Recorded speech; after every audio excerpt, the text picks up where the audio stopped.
రాజ్యం 6వ వచనంలో అంటాడు, పరిశుద్ధమైంది కుక్కలకు పెట్టకుడే, మీ ముత్యములను పందులు వేయకుడే, వేసిన ఎడల అవి ఒకవేళ వాటిని కాళ్ళతో త్రొక్కి మే మీద పడి ఏం చేస్తాయంట, మిమ్మల్ని చీల్చివేయును. కాబట్టి పరిశుద్ధమైంది కుక్కలకు పెట్టకూడదు, పందులు వేట ముత్యాలు వేయకూడదు. పరిశుద్ధమైంది ప్రార్థన చేసిన ఆహారము తీసుకెళ్లి కుక్కలకు పెట్టేటువంటి మనుషులు కూడా ఉన్నారు. ప్రశస్తమైన మాటలే వాళ్ళకు చెప్తున్నప్పుడు ఆ మాటల్ని వారు పెడచెవిని పెట్టి వినకోకుండా ఉండేవారు ఉన్నారు. అందులో మీ ముత్యాలు ఏంటంటే, ముత్యాలు లాంటి ఈ మాటలు, ముత్యాలు మెరుస్తాయి, ముత్యాలు అవి చూడముచ్చటగా ఉంటాయి. వివేకేవాడు ఈ మాటలు వింటాడు, వీటి వల్ల విశ్వాసం కలుగుతుంది. పందులు ఏం చేస్తాయంటే అవి పరిగెట్టుకెళ్ళి వాటి ముందు వేసేటటువంటి ఆహారాన్ని కట తినేస్తాయి. పంది బురదగా ఉంటుంది, కానీ వాటిని ఎదుగులు తీసుకెళ్లి ముత్యాలు వేస్తే వాటి విలువ తెలియక అవి వాటిని ఏం చేస్తాయంట, తొక్కేస్తాయంట. ఆ పైన చెప్పే మాట ఏంటంటే, పరిశుద్ధమైంది కుక్కలకు పెట్టకూడదు. మనం భోజనం పెట్టుకుని ముందు ప్రార్థన చేసుకుని దాన్ని పరిశుద్ధపరుచుకుని తిన్నప్పుడు అది మళ్ళీ తీసుకెళ్ళి కుక్కలకు పెట్టకూడదు. ఎందుకంటే ఇంతకు ముందు దేవుని దగ్గర రానప్పుడు, ఈ పరిశుద్ధమైన మాటలు వెళ్ళేటప్పుడు, ఇలాంటి బాధ వెళ్ళేటప్పుడు నువ్వు చేసేవేమో ఈ మాటలు విన్న తర్వాత నువ్వు పరిశుద్ధమైన ఆలయంలో ఉంటూ పాస్టర్ గారు చెప్పే మాటలు వింటూ వాటిని పడచేయని పెడుతూ ఉన్నటువంటి ఆహారాన్ని, ప్రార్థన చేసిన ఆహారాన్ని తీసుకెళ్ళి నువ్వు కుక్కలకు పెట్టకూడదు. నీకు తెలియదు, చెప్తే వినవు.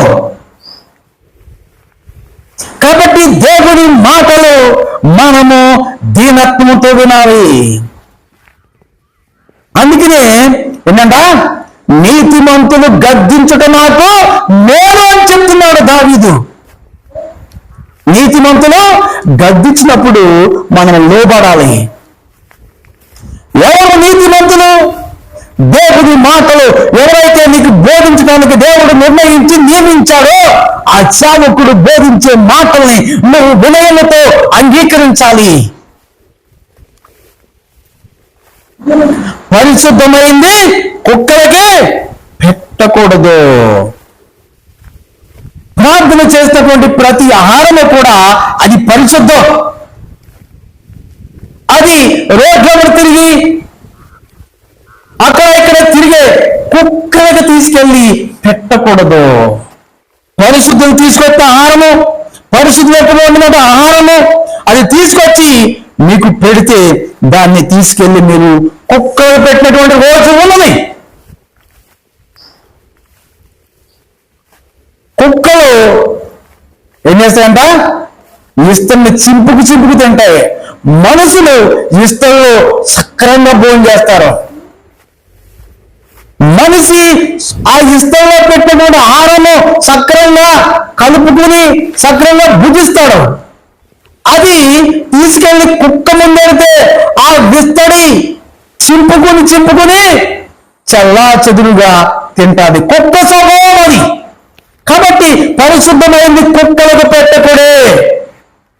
ఆలయంలో భోజనం చేస్తూ ఆ ఆహారాన్ని తీసుకెళ్ళి నిన్న కుక్కలకు పెట్టకూడదండి. నేను చెప్పట్లేదు, ఈ వాక్యము దేవుని గ్రంథములో రాయబడింది. మీ ముత్యములను పందులేట వేయకూడదు. ముత్యాలు తల మెరుతూ ఉంటాయి.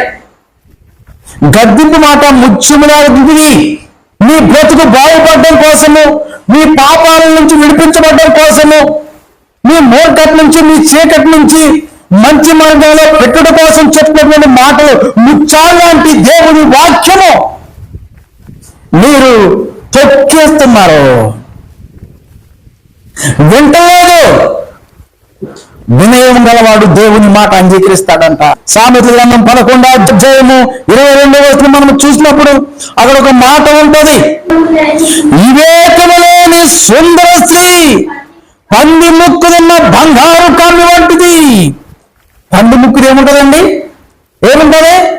అశుద్ధం ఉంటది. పంది ముక్కుది ఏముంటదంటే అది తిని ఆ యొక్క మరి ఆ మలము దాని ముక్కులో ఉంటదంట. వివేకము లేకుండా మాట్లాడే స్త్రీ పంది ముక్కునున్న బంగారు కమ్ము వంటిది. పంది ముక్కులు ఏముంటుందో మనకు తెలుసు. ఏముంటది? ఆ దరిద్రమైనటువంటి ఆ ఏమి తింటారు పంది, మానవులు విసర్జించినటువంటి మలము తింటాయి. అది బంగారు కమ్మ. వివేకము లేకుండా నోరు తెరవకూడదు, జ్ఞానము లేకుండా నోరు తెరవకూడదు. అందుకని సామెతల గ్రంథము 31వ అధ్యాయం అంటాడు, తెలుగు లేకుండానంట నోరు తెరవదంట. వివేకురాలు గుణవతురాలు ఏంటంట? జ్ఞానవంతురాలంట నోరు అనవసరంగా తెరవదంట. చూడండి, ఎప్పుడు తెరవాలో నోరు అప్పుడే తెరవాలి. మాటకి బుస్సు నోరు తెరవకూడదు. వివేకురాలు గుణవతురాలు ఏంటంట? జ్ఞానవంతురాలంట నోరు అనవసరంగా తెరవదంట.